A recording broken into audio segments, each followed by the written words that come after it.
নমস্কার, কেমন আছেন সবাই? আশা করছি সকলে খুব ভালো আছেন। মৌসুমী নতুন একটি ব্লগে আপনাদের সকলকে অনেক অনেক ভালোবাসা। আজকে রবিবার, সকাল ওই 8টা মতন বাজে, আর এখন আমি ওই একটু পরোটা আর ছোলার ডাল করব। কারণ আজকে থেকেই ভাবছি একটু নিরামিষ খাবো। মানে আজকে আর কালকে তো পুজো আছে, জন্মাষ্টমী পুজো, তার জন্য নিরামিষ খাবো।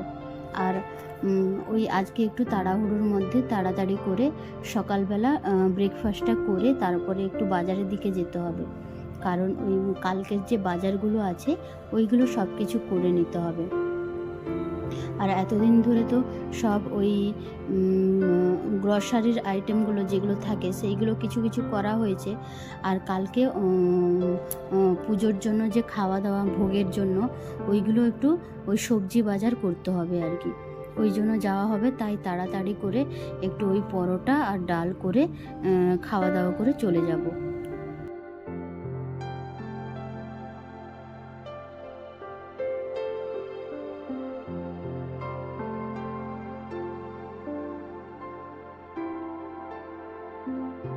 পরোটাটা ওইদিকে হয়ে গেছে, দাঁড়ান। এবার ওই যে ডালটা সেদ্ধ হয়ে গেছিলো এটা ঢেলে নিই, তারপরে ওই ফোড়ন দিয়ে একটু রান্না করে নেব।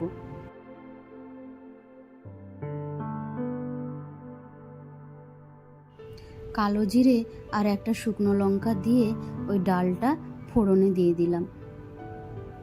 বেশ ভালো লাগে কিন্তু ওই একটু ছোলার ডাল আর পরোটা দিয়ে খেতে বেশ ভালো লাগে।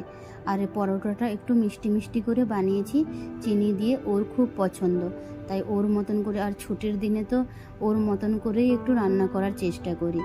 আর আমি যখন ছুটি মানে থাকে না, ও যখন ওর জন্য যখন রান্না করে দিই সকালবেলা, ওকে রান্না করে দিয়ে ও তো খেয়ে চলে যায়। আর আমি তো ওই ওটস না হলে রুটি এইগুলো একটু খাওয়া দাওয়া করি। আর এই ছুটির দিনগুলোতে একটু ওই ওটস আরও না খেয়ে এইগুলো একটু খাওয়ার চেষ্টা করি। আর সব সময় ওই ওটস আর রুটি এগুলো খেতেও ভালো লাগে না। সকালে ওই খাওয়া দাওয়ার পরে বাজারে তো গিয়েছিলাম, আপনাদেরকে বললাম রান্না করতে করতে। তারপরে ওই যে এসে এখানে আবার দুপুরের রান্না প্রায় অনেকটা রান্না সেরে ফেলেছি। এই ডালের বড়া একটু করেছি, বরবটি ভেজেছি, আর এইদিকে পালং শাকগুলো ওই কচু দিয়ে রান্না করে রেখেছি। 3টা তরকারি রান্না করা হয়ে গেছে। তারপরে এইদিকে এখন কড়াইতে রান্না বসিয়েছি, ওই সয়াবিনের তরকারি করব। তার জন্য ওই কুমড়ো, লাউ, আলু কষিয়ে রেখেছি। আর এইদিকে আছে ওই কচু, আর কচুটা একটু ভাপিয়ে রেখেছি গরম জলে, আর সয়াবিনটা ওই ভেজে রেখেছি আর কি। সব রান্না বান্না কমপ্লিট করে নিয়েছি। তারপরে এই যে দেখো কচু বাটা করেছিলাম, তারপরে ডালের বড়া ভাজা, বিনস ভাজা, তারপরে এই পালং শাক তরকারি, সয়াবিন তরকারি, আর এইখানে একটু শসা কেটে নিয়েছি। দুপুরে খাবার দাবারটা আজকে এই দিয়ে করব, নিরামিষ পুরো। পেঁয়াজ রসুন কোনো কিছুই দিয়ে রান্না করিনি। আর এই যে কচু বাটাটা কাঁচা কচু বেটেছিলাম আর কি। তারপরে দেখো দুপুরে খাওয়া দাওয়ার পরে অনেকটা ওই ঘর মোছা, তারপরে ঘর সব পরিষ্কার টরিষ্কার সব কিছু করে দুজনে মিলে ওকে পাঠিয়েছিলাম নিচ থেকে একটু কলা পাতা নিয়ে আসতে। কারণ আজকে ভাবছি ওই নাড়ুটা বানিয়ে রেখে দিব। কালকে তো অনেকটা তাড়াহুড়োর মধ্যে থাকবো, অনেক কিছু রান্না বান্না আছে, তাই জন্য আর করব না। আজকেই করে, আজকে তো সব নিরামিষ খাওয়া হয়েছে। তারপরে ঘর আরও মুছে পরিষ্কার করে রেখেছি সব কিছু। তাই ও তো এখন যাবে একটু অফিসে, ওর 1 ঘন্টা মতন কাজ আছে তার জন্য। তাই আমাকে এই কলা পাতাটা এনে দিয়ে গেল ও তো অফিসে চলে গেছে। তারপরে ওই যে ও নারকেলটাও ফাটিয়ে দিয়ে গেছিলো। আমি একটু নারকেল আর তিল দিয়ে গুড় দিয়ে নারকেলের নাড়ু বানাবো। দাঁড়াও, আগে নারকেলগুলো কুড়িয়ে নিই, তারপরে তোমাদের সাথে দেখা হচ্ছে। ওই যে নারকেলগুলো কুড়িয়ে তারপরে আমি ভালো করে ওই গুড়ের সাথে মিশিয়ে নিচ্ছি আর কি, ভালো করে মাখিয়ে নিলে ভালো হয় আর কি। তারপরে কড়াইতে ভালো করে দিয়ে দেব।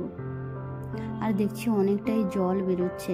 আর সত্যি কথা বলতে আমি না এর আগে কোনো দিন একা একা এইরকম বানাইনি কোনো কিছু। মানে আগের বারেও পুজো করেছিলাম, কিন্তু ওই প্রসাদ তারপরে খিচুড়ি এগুলো করেছিলাম, কিন্তু নাড়ু বানাইনি। নাড়ুটা বানাতেই ভুলে গেছি, বা আমি বানাতে জানি না বলে। কিন্তু এবারে ওই মায়ের কাছে জেনে নিয়েছিলাম, মানে ওই সব নাড়ু টাড়ু বানানোর আগে। তারপরে আমি এই যে নাড়ু বানাতে বসিয়েছি আর কি। এবারে নাড়ুটা পুরো মায়ের কাছ থেকে জেনে নিয়েছিলাম কেমন কি বানাতে হবে, ওই হিসেবেই আমি বানাচ্ছি। আর এর আগে কিন্তু এইরকম এত বড় করে পুজো বা একা একা এত সব কিছু করা এর আগে কিন্তু কোনো দিন করিনি। ঘরে থাকতে তো কোনো দায়িত্বই ধরো নিতে হয়নি, সবই তো মা বাবা বা ঘরের জেঠু জেঠিমারও সবাই করতো মিলে, বা দাদারা। এবার আমরা তো মানে আমরা তো ছোট, কোনো দায়িত্বই নিইনি। কিন্তু এখন বিয়ে হয়ে যেতেই পরপর করেই একা একা করে সব কিছু দায়িত্ব পালন করতে হচ্ছে। আর এখানে তো করার মতন তো কেউ নেই, সেই দুজনেই আছি আমরা।